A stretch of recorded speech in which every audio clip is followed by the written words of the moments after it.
Hey everybody, it's middle of January 2026, and being winter, Jeffrey, my spouse, is making suet cakes for the birds because he likes to feed the birds and watch the birds at the bird feeder.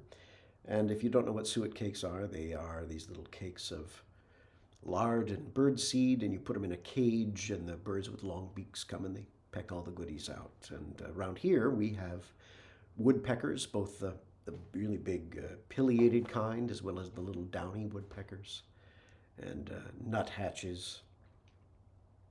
And, uh, and that put me in mind of a poem by tonight's poet, R.T. Smith. R.T. Smith this is from his collection, Brightwood. R.T. Smith is a local boy here from Virginia, North Carolina, and wrote a piece called Downy, after the downy woodpecker. So I will read that to you. Page 41. Page 41? What? Page 41. Sure enough. There it is. Here it is. In the wire cage pendant from a sycamore limb by a braided chain, the bird suet swings. A cake of rendered beef fat shot through with berries, millet, and corn, all offered so delicious to the eye that the snow and tar woodpecker can't resist.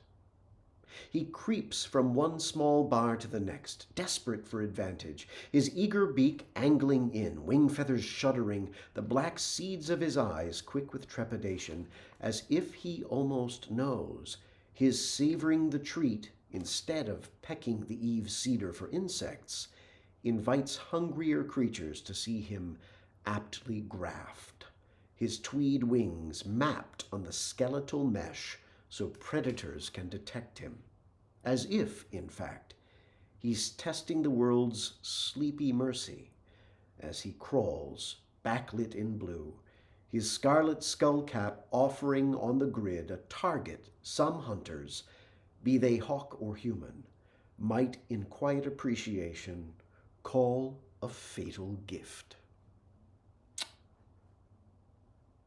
Seeing through the eyes of the woodpecker on the suet, knowing he's got a treat, but it exposes him. I love that. It's a nice piece. One more by R.T. Smith for tonight. Back in the day, God, am I really 57 years old and I can say that? Back in the day. Back in the day, when people were doing surveying and there was no GPS, we didn't have all of these electronic means. People who were doing surveying on the sides of the roads would use a transit lens tube to detect elevation, right? Determine elevation, and then a stick with a marker on the top and a chain of fixed length. So you knew if they pulled that chain out away from the transit and the transit wasn't level, you looked up and that told you what the relative elevation was from where you were. And you just go chain link by chain length by chain length and figure out the topography of the terrain. And apparently Mr. Smith did this for some time because his dad found him this job. And so he wrote this poem about it. Charlie Mack, Walter the Sarge. I could take these names and give them new ones now, the way they did for me 30 years back, christened me Whistle, because I was always birding some hymn or folk tune in the summer sun. The state highway funds paid us to survey the shoulders and easements with a mind to widening. So we sweated from Wadesboro to Hamlet, followed the Carolina Piedmont till it fell to coastal plain. Over vile catbrier and through ditches I pulled the steel of a calibrated chain or did the simple trig while Levi turned the transit. Hank and Syrup told me to shut up while I walked sweltering miles, the mockingbird in my mouth, sweetening each step. I won't give it a romantic spin and say that I loved the sling blade and shovel or blinking through brow sweat to see the signal ahead. It was murder, running levels or holding the plumb bob motionless until someone focused the lens on my string. The state wanted to know distance, angles, how high each bluff was above sea level. The yellow machines would come in behind us to shave the landscape with tilted blades. My father thought the end of calculus tests and punts to block had left me restless, so he arranged it. He wanted me to learn work far from home. What I got was blisters and skin redder than any Cherokee. The brush was my first BA. With post-hole diggers, I earned a PhD.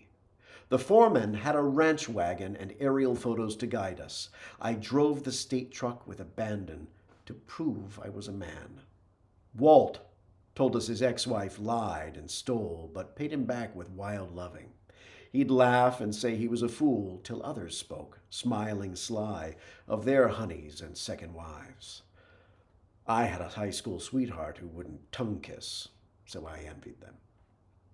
Experience was what I wanted, but the repetition, marching like true Tar Heels down the sticky asphalt, then sun-drop cola and a motel mattress, that was my life, though I still had hundreds of tunes to embellish. Gospel to deep river blues. I didn't drink coffee or Schlitz. They must have thought me stark raving, college dropout with novels from France at my bedside, a pocket transistor full of static. Nights we'd take a monster instrument I remember now was called a theodolite to catch Polaris radiant and see exactly where on earth we were. Fireflies jittered over kudzu tangles. We knew copperheads lurked underfoot. Was it God shining dimly in the dipper? What I learned was that everything is a matter of inches, degrees, and seconds. Poison ivy shows no mercy. Don't torment a truck stop waitress. A simple melody goes a long way as you live the name they give you. When your arms ache too much to lift a pencil and your eyes blur, pray with every holy note for Saint Raymond, the one above who hovers and thunders to relieve us with rain. And if you can, you whistle, which is said to soothe the pain. It's sort of a snapshot, isn't it, of his life at that time. This young kid. My sister used to get furious with me because I loved to whistle. Would you shut up? She would say, screaming. I do love the whistle. And the passing of the time, and the soothing of the pain, and the learning about life. R.T. Smith.